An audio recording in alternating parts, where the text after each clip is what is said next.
Hey guys!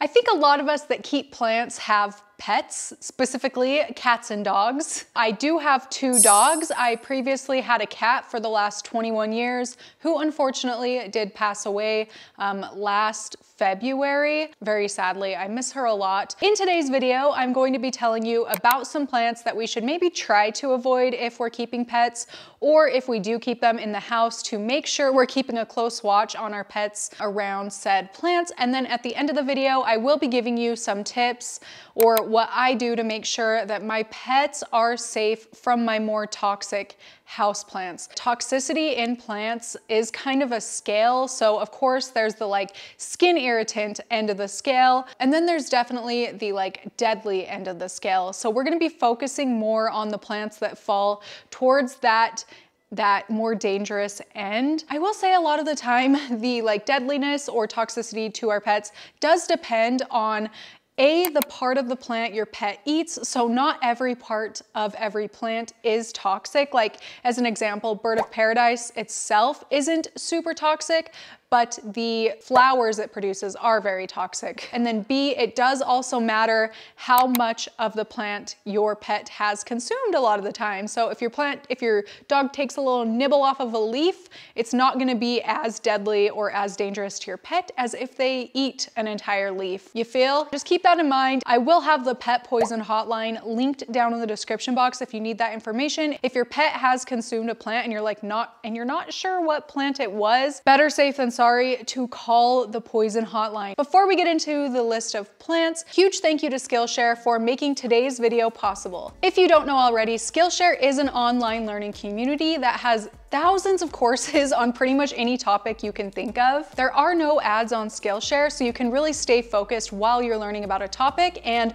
really anything you can think of, I'm sure there's a course for it on Skillshare because they are constantly adding new courses to their list. The classes themselves are short video lessons, so they're really easy to fit into any schedule. A course I just recently finished, Productivity for Creatives, Build a System That Brings Out Your Best with Thomas Frank. I myself have a lot of ideas jumbling around in my head that I really want to put into action onto my YouTube page, but I have a really hard time bringing those ideas into fruition. I really appreciate that this course breaks it down into 3 very actionable pillars that I can focus on to improve my productivity. I highly recommend this course. The first 1,000 of you that click the link in my description box will get a free 1-month trial so you can learn about some new topics on Skillshare. Highly recommend giving Skillshare a shot. With all of that being said, let's get into the plants you should avoid if you have pets. Number 1 is one of the most common plants, I think, and it is aloe vera. The actual innards, like the aloe vera gel itself, isn't what's toxic to dogs, it's the outer tissue. It is harmful to their digestive systems, so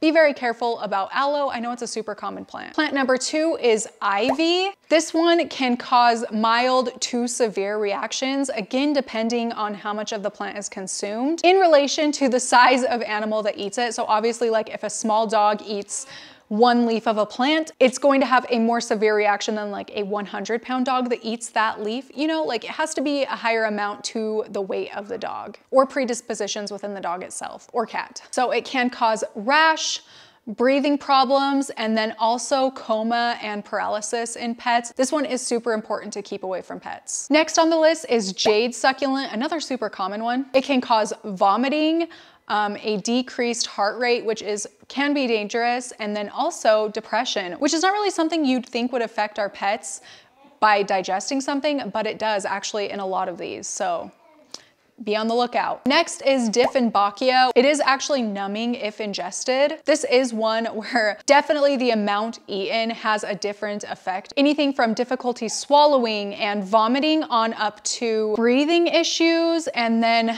potentially death. Caladium tissues are actually made of a lot of the same chemical compounds that are in Dieffenbachia, which we don't often hear how closely related they are, but they actually really are. So a lot of the effects of caladium are the same as Dieffenbachia. So if you're a caladium lover, be careful. Treat that caladium the same way you would treat a Dieffenbachia in terms of keeping pets away. Next is golden pothos, which is my all-time favorite plant. Okay, so golden pothos is actually a mouth and tongue irritant. The ones that affect like this area on our pets, the mouth, tongue, and throat, are the ones that typically range from like mild to severe reactions, again, depending on how much they eat of them. Obviously, if it like numbs or makes it really hard for them to breathe or swallow, a higher amount of that can make it more difficult or more swollen here for our pets to swallow. They are potentially deadly, which golden pothos is potentially deadly, but it also can cause vomiting. Next up is ZZ plants, which can cause severe vomiting and diarrhea. So a lot of plants cause vomiting and diarrhea, but they aren't technically considered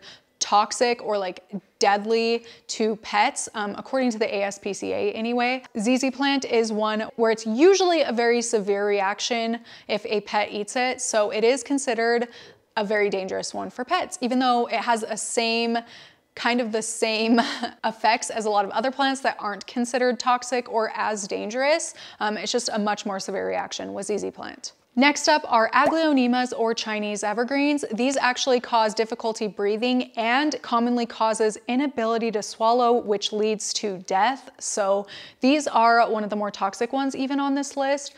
10 out of 10 recommend keeping your pets away from this plant at all costs. Be super careful.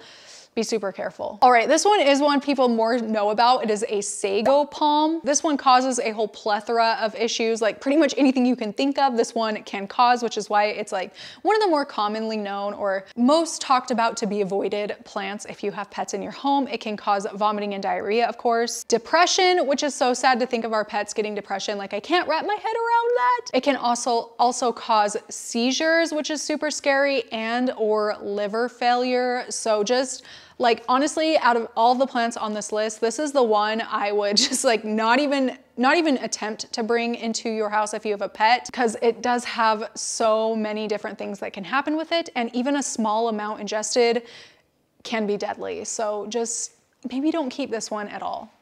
Don't even risk it, in my opinion. And then the last plant on this list is actually eucalyptus, and I really wanted to include this one because not only is the plant itself dangerous, but also the essential oil. So even burning eucalyptus oil in like an oil diffuser or whatever can impact our pets, and I don't think that's something a lot of people really know about. If you diffuse oils into your home and have pets, like be sure to check the oil you're using and make sure it's safe for your pets. Eucalyptus plant and oil is super dangerous. It can cause vomiting, diarrhea, depression, and weakness. There have been cases where pets haven't even been able to stand anymore because of the eucalyptus plant. So please be really careful, not only keeping the plant in your house, but also diffusing essential oils. All right, so those are all of the really dangerous, like common indoor plants that I'm going to be talking about, but a few other very common plants that I just wanted to throw onto the list so people are aware that they can cause issues, although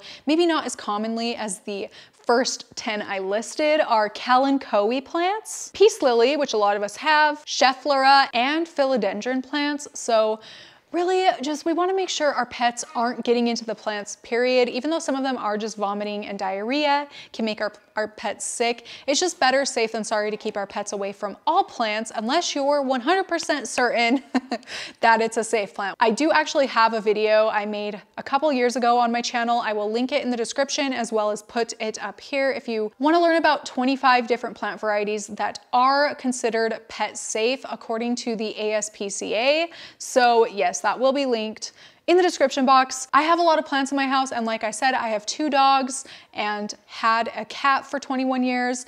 They've never eaten a plant or anything like that, and some things I do to keep my pets safe from my houseplant collection is, number 1, I keep my plants up high. So really none of my plants, there's like maybe 1 plant that I can see in this room around me now that my pets could actually reach. So I'm keeping them up higher if possible. And then kind of on that note, if you have plants where they can reach them, or there's even the slightest opportunity for them to reach them or potential for them to get into the plants. I'm not kidding you when I say like I don't let my pets out of my sight. Even if I walk through the house to go to the bathroom, like my dogs are coming with me to the bathroom. I know that seems kind of excessive, but that's how we do it here. I don't leave them alone in any rooms in my house, except if I'm leaving my pets home alone. I do have a room in my house where I keep 0 plants, so I can keep my dogs in that room without having to worry about them getting into the plants while I'm gone. And maybe they're experiencing some like anxiety, and where they normally wouldn't get into plants when I'm around, like maybe they have this anxiety that makes them a little bit chaotic and destructive. So yeah, I do recommend keeping like a safe space in your house without plants so your pets have a place to stay. I just think it's better safe than sorry to have that space available. Those are some things that I personally have done all these years. I've kept plants to keep my pets safe, and not only my pets, but my kid, my toddler. I follow a lot of these same things with my toddler, although I don't just like lock him in a room and leave. I promise I don't do that, but yeah, these 3 simple things have really worked for me. Yeah, I hope this video was helpful. Leave any additional like tips for keeping pets out of plants, or plants that you know to be very dangerous to pets, in the comments down below. I'll be reading through all of them. I want to learn as many of these as I can, and I highly recommend you all, anybody watching this, do the same to keep our little furry friends safe. Okay, that's it for this video. Thank you so much for watching, and I will see you in my next one.